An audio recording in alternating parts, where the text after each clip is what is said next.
Mga boss, ito ang tamang paggamit sa use oil kalan natin.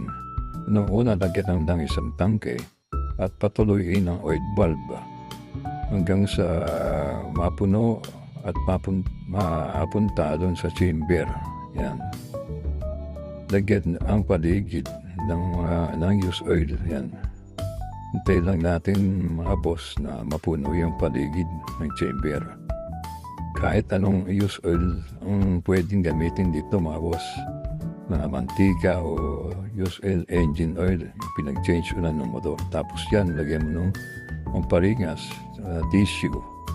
Pwede yan. Tapos initin nyo ang paligid. Bago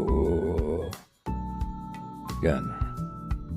Initin lang natin mga boss. At sindin na natin yung blower niya. Hanggang sa ganito na ang labasan yan. Ganyan. Uminit na boss yan. Tuloy-tuloy na po yung apoy niyan.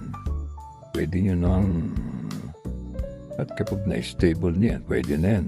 Pwede yan magsarang dyan mga boss.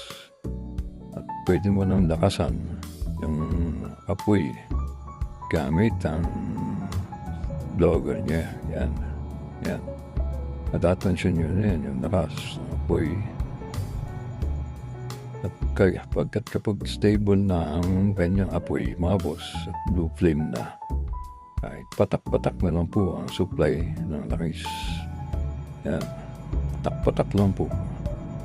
Huwag niyo pong sasobrahan sapagkat yan ay overflow. Tansyahan na lang po mga boss.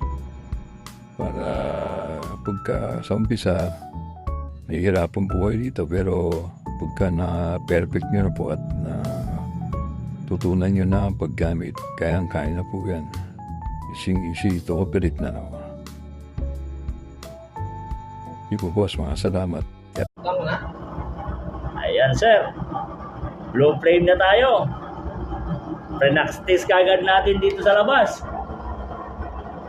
Ayan, sige, subukan natin. Lagay natin yan, yung ano. Sige. Ayan. Legit na legit. Blue flame tayo. Kahit andito pa sa maliwanag na part. The best seller.